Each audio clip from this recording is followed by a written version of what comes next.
ASMR Who, and welcome back to my look through of this book. This is, as you can see, Whographica. I've done a video already on this book. We went through the first 3 chapters, and so in this video we're gonna continue on another 3-4 chapters. I'm not sure how many we'll do, just sort of see how long we go for.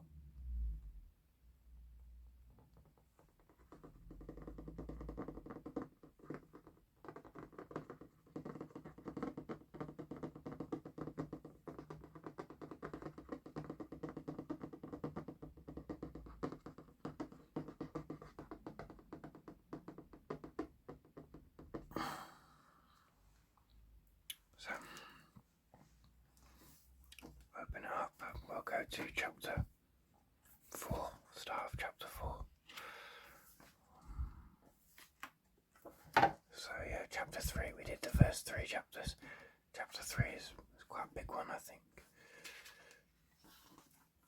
So here we are. Chapter 4. That was silly. So we start off each chapter, of course, with the vital statistics of each incarnation of the Doctor. So we got here results from the magazine polls. Every story where he maybe eats a jelly baby or offers a jelly baby, I'm not sure. Stories with a yo-yo.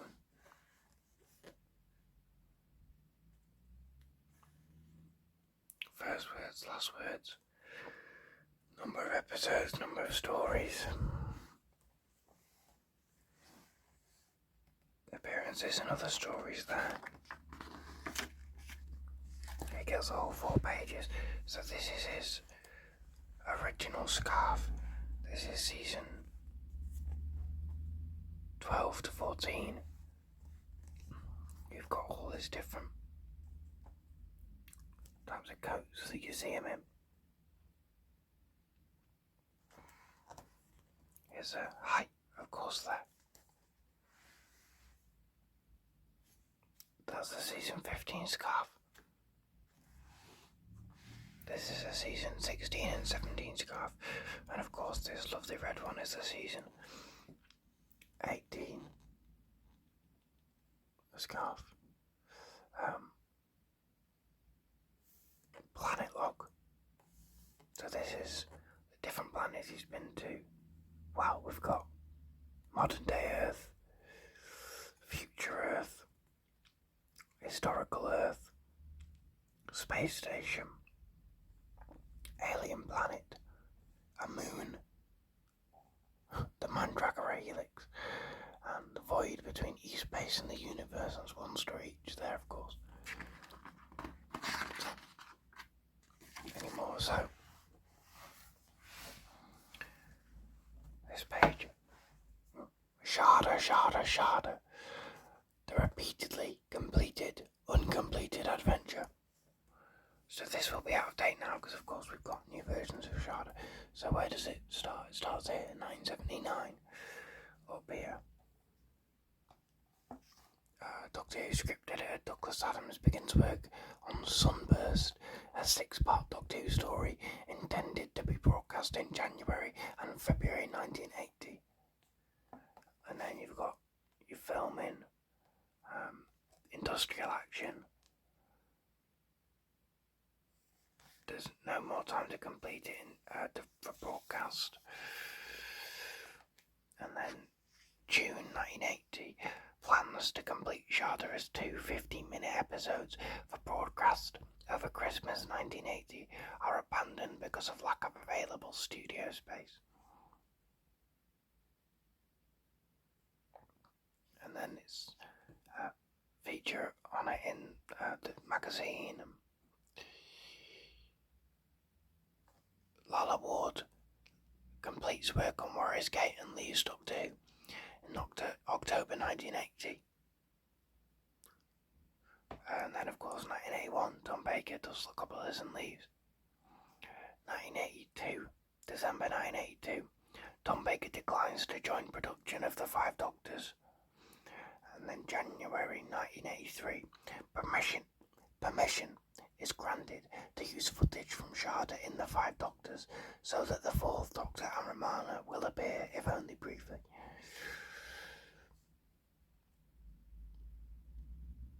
And then, of course, there's another feature. It's on the cover of Doctor Who Monthly. The story you never saw. The Five Doctors is broadcast with the Sharda material in it, and then nothing until 1987, publication of Douglas Adams' novel Dirk Gently's Holistic Detective Agency, which reuses some material from Sharda, but not the Doctor and Romana, of course. What's this? That's another Dirk Gently's release, and then again nothing until 1992. That's another Dirk Gently's. Characters from Dirk Gently's Holistic Detective Agency appear in an episode of ITV Art's documentary series The South Bank Show, devoted to Douglas Adams. And then what's this?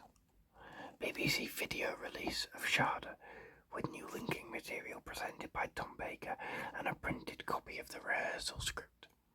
That's the one where there's that clip of him shouting it, isn't it? Where he goes, Sharda!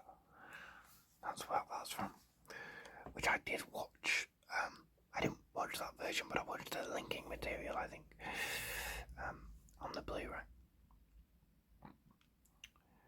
The documentary 30 Years in the TARDIS is shown on BBC One and includes footage from Sharda. That was in November 1993. Again, there's another Dirk Gently, and more Dirk Gently. Nothing until 2003. A webcast begins of a new animated adaptation of Sharda, starring Paul McGann as the 8th Doctor and Lalla Ward as Romana, illustrated by Lee Sullivan. And then you got your CD release. I think that's a Big Finish one. Then in 2003. Then in 2007, September 2007, BBC Radio 7 broadcasts this version of Sharda. More Dirk Gently.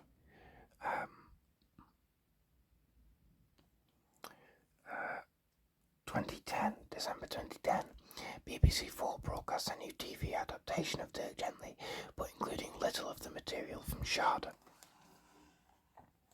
Then we come to 2012. This looks like more of the TV series. An episode of the TV series Dirk Gently sees him return to his old university, St. College, Cambridge, as featured in Sharda. In 2012, this is the Gareth Roberts version, which we don't like Gareth Roberts. He's a big transphobe. But, yeah. 2013, the 1992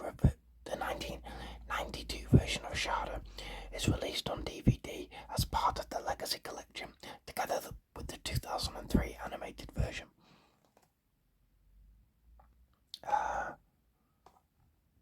And then again, 2015, you've got a few more stuff about Dirk Gently, and of course that's where this book ends, because this book only goes up to 2015, end of 2015. But of course we had the animated version released originally in 2017, and then in the season 17 Blu-ray collection set we had the definitive version of Sharda in all 6 parts. That's the version I watched, and I really enjoyed it. I really enjoyed Sharda. I haven't seen the other versions or read any of the novelizations or anything. We've got a novel of it as well, I think. Have we? Maybe I've made that up. Maybe I've made up we've got a new novel of Sharda, I don't know. But there's been lots and lots of versions, but we do have the definitive version now.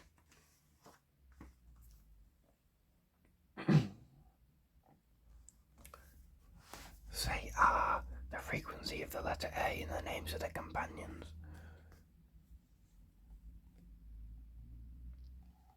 So you've got all this is just in first names.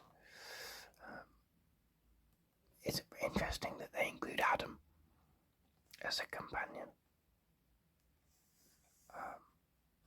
And of course, what will we have now? There's an A in Yaz, there's an A in Graham, there's an A in Ryan, and there's an A in Dan, and there's an A in Nardole. And Grace, I suppose, Grace O'Brien, if you were going to count her. I don't know if you would. Doctor Who's daftest moments. So a little bit silly, got a scale there. A little bit silly, mildly silly, very silly. What's the silliest thing?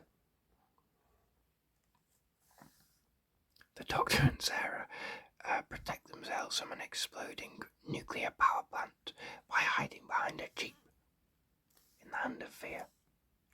The Doctor hangs from a guardrail for no reason in Dragonfire. Sarah trips over a mound of earth. The 5 Doctors. Romana regenerates multiple times in Destiny of the Daleks. Of course, the burping wheelie bin from Rose. In the Green Death, the Doctor disguises himself as a cleaning woman. So they're all the very silly things. What have we got here? It's mildly silly. The Doctor makes a time flow analogue from a wine bottle, spoons, forks, corks, keyrings, tea leaves, and a mug from the Time Monster. Listen, I watched the Time Monster recently on the Season 9 collection set. You guys are too harsh, especially on this thing. It's just silly fun. That's what you want from Doctor Who, isn't it? What else is mildly silly? The TARDIS tows the Earth back to our solar system in Journey's End, and Joe confuses Azal to death in the Daemons. And then a little bit silly. Solo.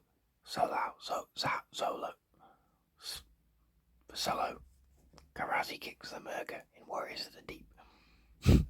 The Queen thanks the Doctor for saving Buckingham Palace in Voyage of the Damned. The Doctor plans to flush the Master out of the TARDIS by materialising under the Thames in the Goblets.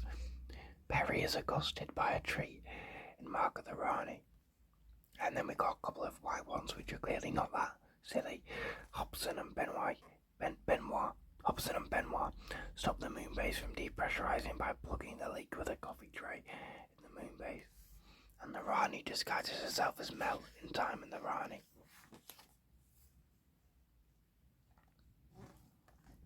Puffball, the names of the 4th Doctor stories that almost were. I mean, there's so many there, I'm not going to read them all out.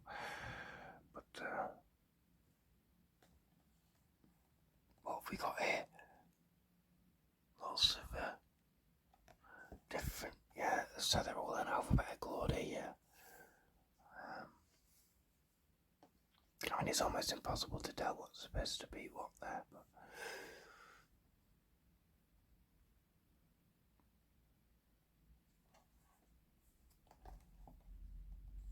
okay, so Puffball was an episode title, a working title for, that's very hard to tell.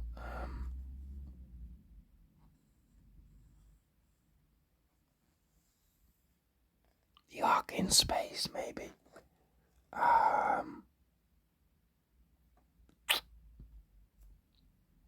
That's very difficult to tell.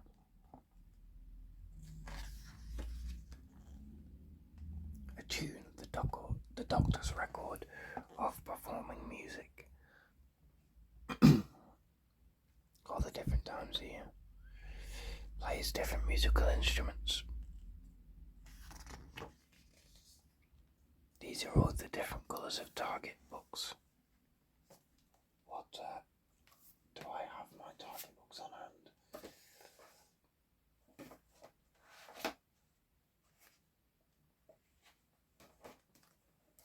I do have this on hand.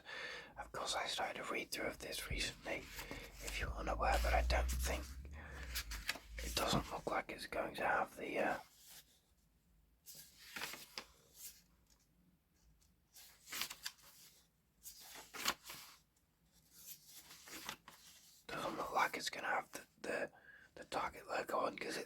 BBC book reprint.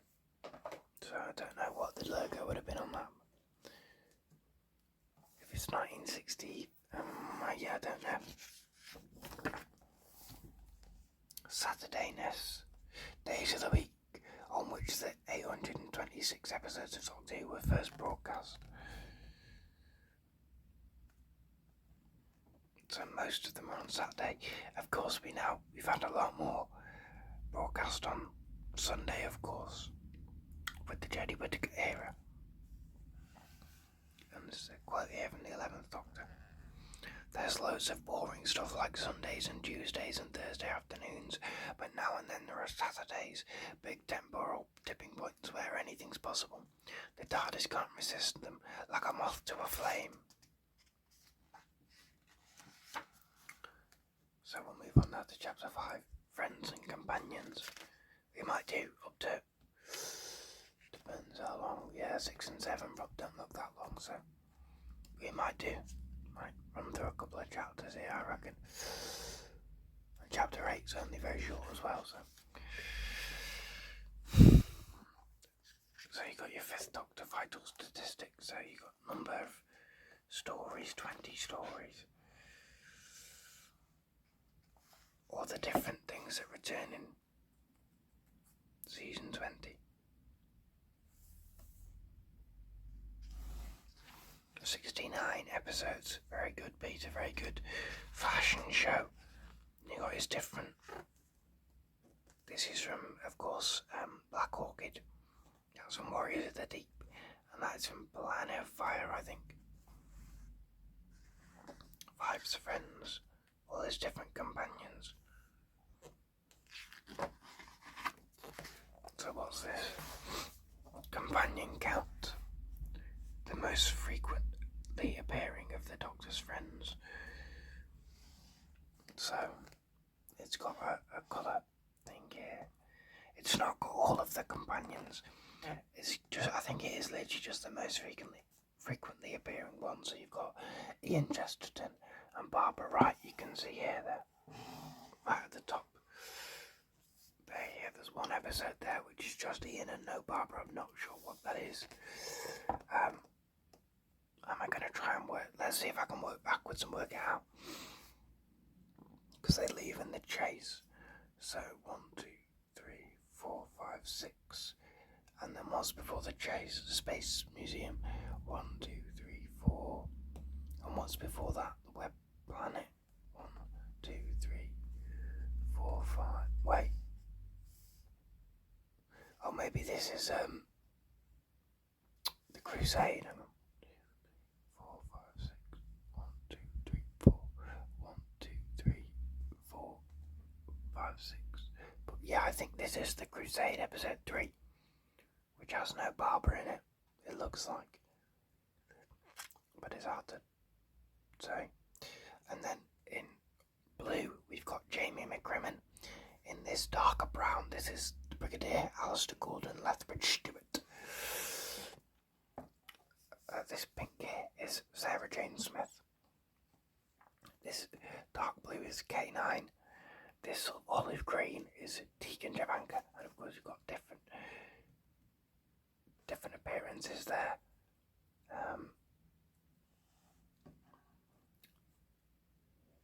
And then the purple is Amy Pond.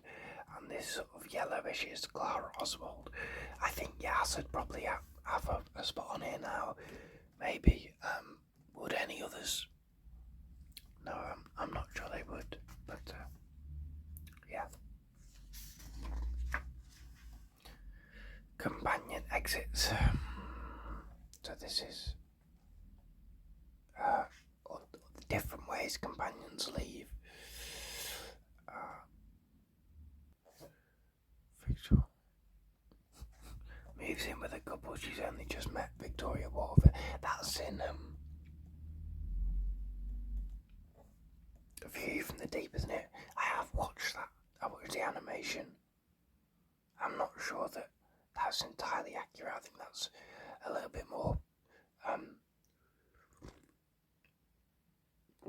trying to be funny about it than is necessarily right, but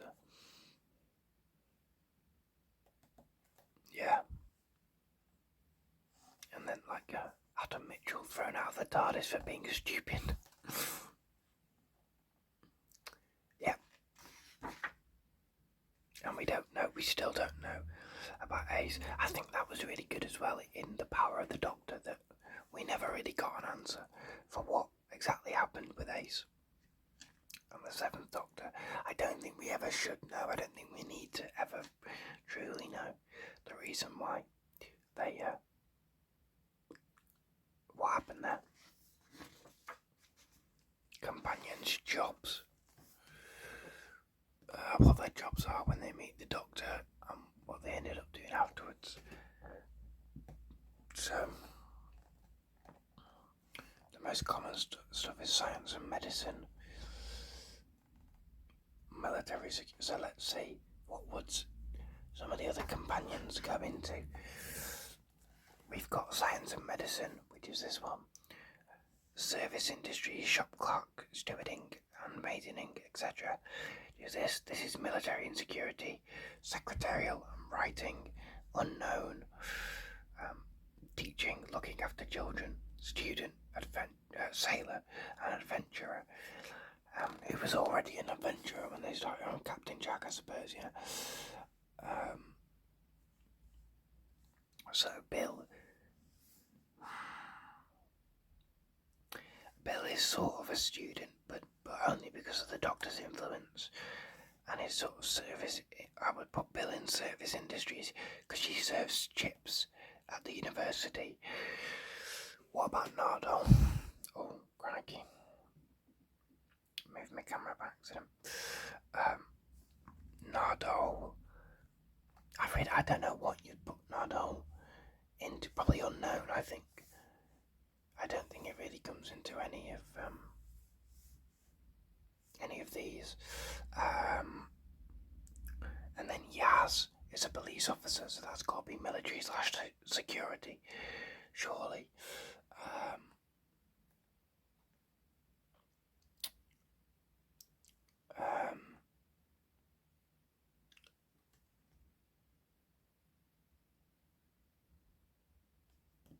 It's interesting they've not got I can't see the Brigadier on here. He counts as a companion though, surely. Interesting. Or Sergeant Benton or Mike Yates.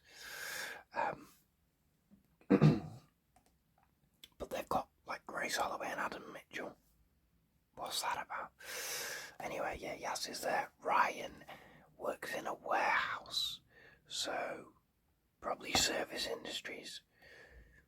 Graham is retired, although he was a bus driver, so maybe you put him in service industries, or maybe you put him in retired. Yeah, add on Wilf and put Graham and Wilf in retired. Is Wilf retired? I don't know. And then of course Dan will go in service industries because he's a plasterer. Well, that's never even referred to on screen. And then what did they end up doing? Most of them were adventurers, and then you've got science and medicine, dead, royalty, unknown, military and security, secretarial and writing, and teaching, looking after children. Yeah, that makes sense. Sarah Jane's Avenger. Since she met the Doctor, Sarah never knows if she's coming or going or being. Wait, so hang on.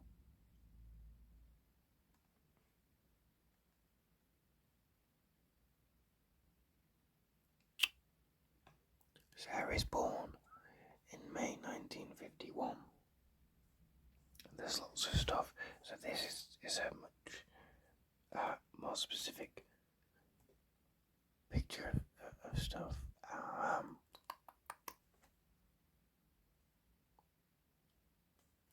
She's 23 in Invasion of the Dinosaurs, but you've got a lot of stuff here. Interesting. That's almost a little bit like River Song, but not quite as complicated. What's this? Doubles. People of the Universe. doctors and companions. Okay, so this is like different.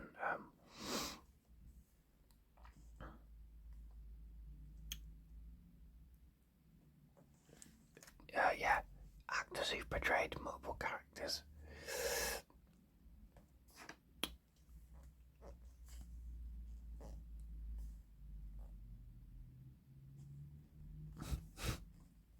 Yeah, so you've got. Oh yeah, I mean I won't go on all of these, but.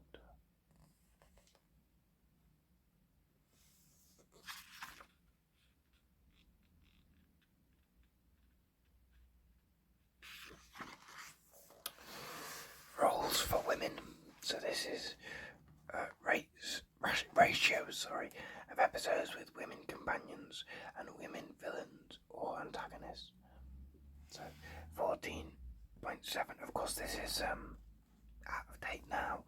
14.77% of episodes have women villains or antagonists, and 96.85% of episodes have women companions. And then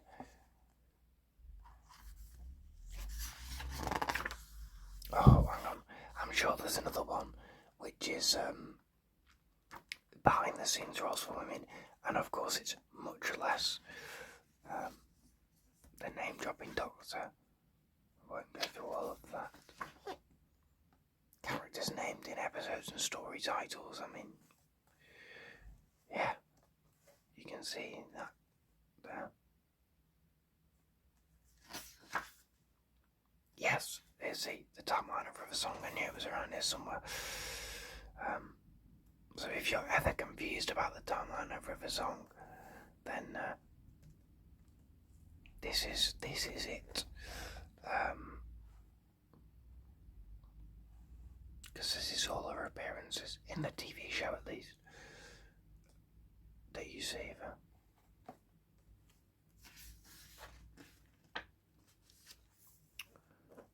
There we go. Yeah, so Chapter 6, Total Destruction. So what's this about? We'll see. So this is the six Doctor's vital statistics. So these are places he's been, ways he's killed people, the different cat pin badges, and the episodes that he wears them in. Well, this is Trial of a Time Lord. That's almost unfair.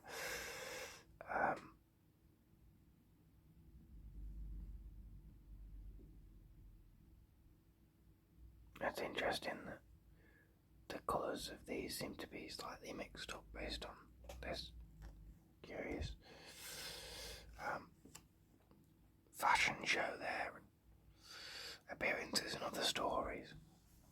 What's this? Honourable mentions.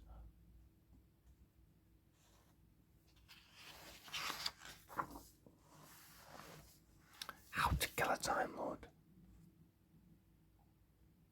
So this is all the different ways the Doctor or any Time Lord have died. So this is Everybody Dies. In 6 stories, all seen speaking characters die, except the Doctor and their companions. So what's this? The Rescue, Pyramids of Mars, Horror of Fang Rock, Attack of the Cybermen, The Parting of the Ways, and The Doctor's Wife.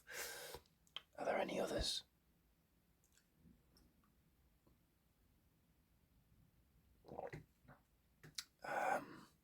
Heaven Sent, maybe? No, because that will be in this book.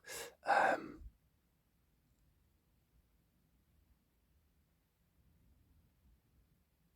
trying to think if there would be any others. I don't think there would, you know.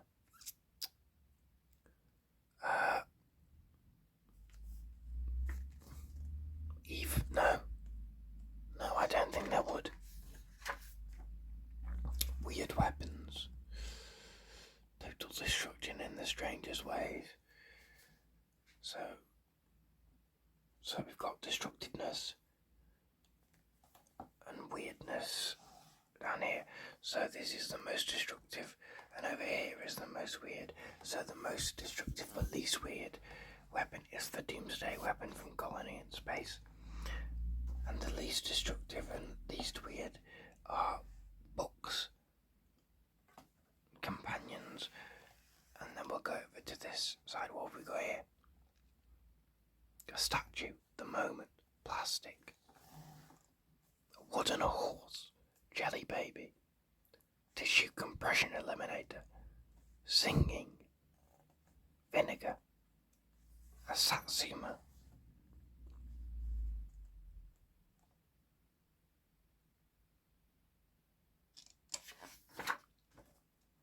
oh my god, what's this? Boom. Oh, this is all the destruction that Ace and the Seventh Doctor do in their run. Makes sense. Oh, here we go, the other Doctor. So these are all the different versions of the Doctor. Different, yeah. So you've got the Watcher, the Valeyard, the Meta-Crisis Doctor, Jackson Lake, the Dream Lord, and the War Doctor, and of course, now we would also have the Fugitive Doctor, played wonderfully by Joe Martin. I'm being a little bit careful today, careless even, sorry. Oh no, I'm knocking things over. I do apologise. So we'll go to chapter 7, we might do chapter 8 as well, because I think it's only this small one, and then we'll probably leave the rest for the next video. We'll see anyway. So the Seventh Doctor statistics. Number of literal Griftangers.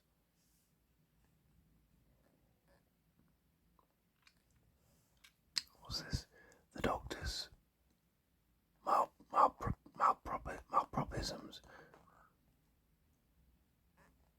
Yeah. Yeah. This is what he gets wrong in Time of the Rani. Different umbrellas, different skills. It's different coats and jumpers and scarves and things. Yeah, there you go.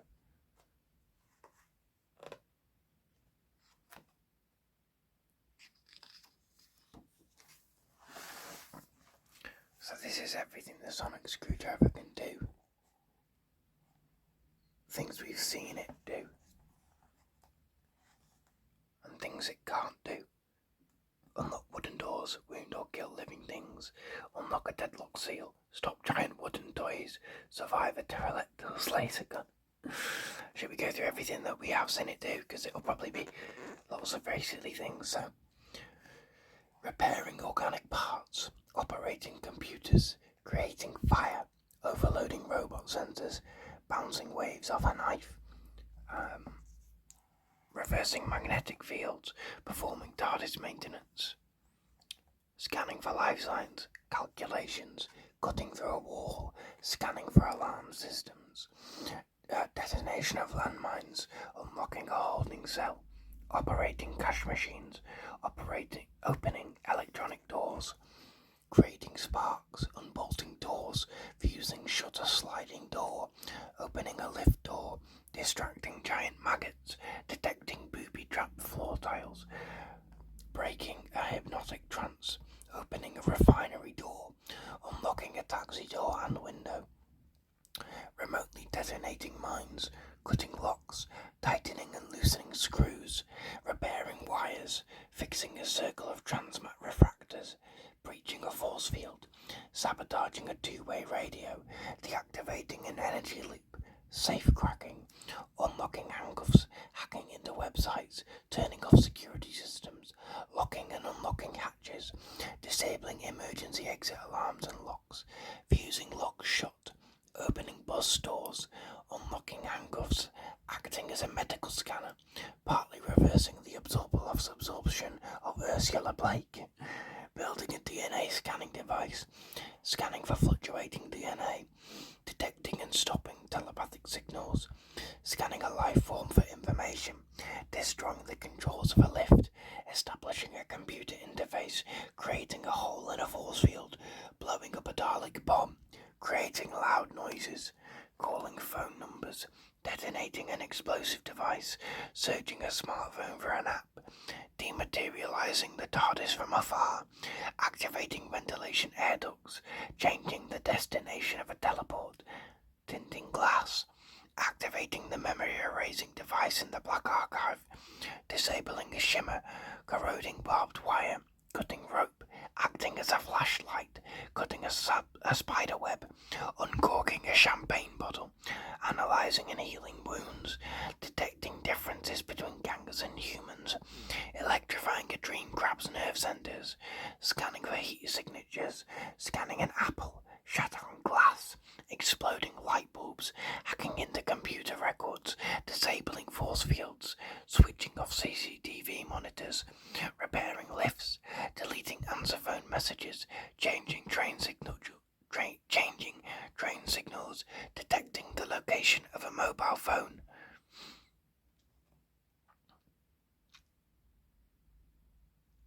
Does it have unscrewing screws on here?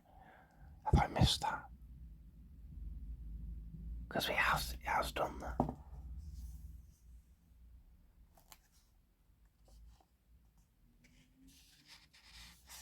Let's see. What's this mixed media? Over 52 years there have been huge changes in how we've received the Doctor's adventures in different media.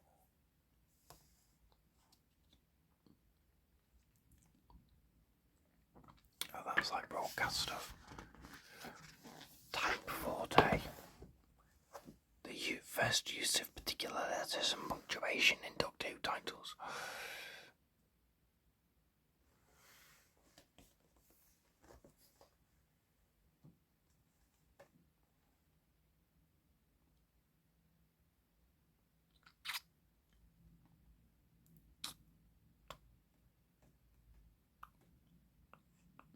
Oh, okay, so this is the date.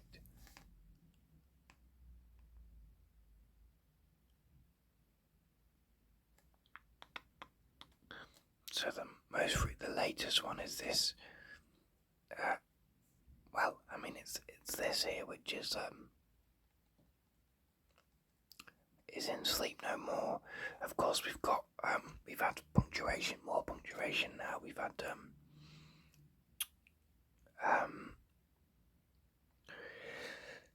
exclamation marks and question marks in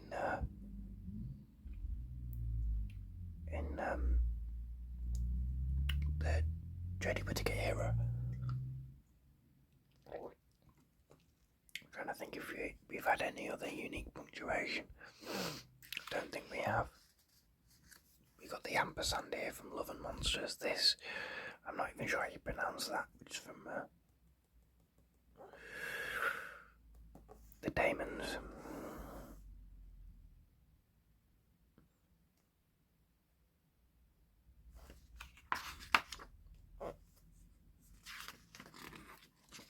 Yeah, so here we go, chapter 8, Mind the Gap. It's literally like 2 pages. So, 8th Doctor statistics, of course, you've got his two different coats. I mean, there's not really much here. Total screen time, 70 minutes, although of course there's more now, thanks to the power of the Doctor.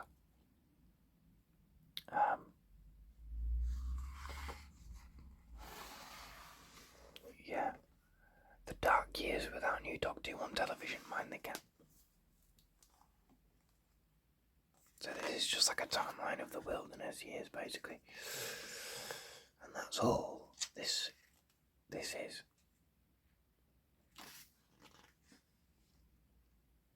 So, what I'm going to do, I'll leave it there, and in the next video, we will do chapter 9, chapter 10, chapter 11, chapter 12, and possibly the appendix,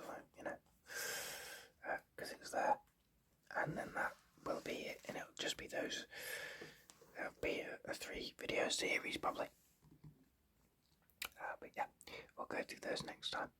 So I hope you enjoyed this continued look through this book, infographic book, Whographica. I will see you in the next video. I do apologise if you've heard any background noise, or I've been a little bit careless and shifting the camera and knocking stuff over. So yeah, I can only apologise for those. But yeah, I will see you in the next video. Thank you for watching. Like and subscribe if indeed you are still watching and you haven't done those things. It would mean a lot to me. And I will see you all in the next video. Thank you.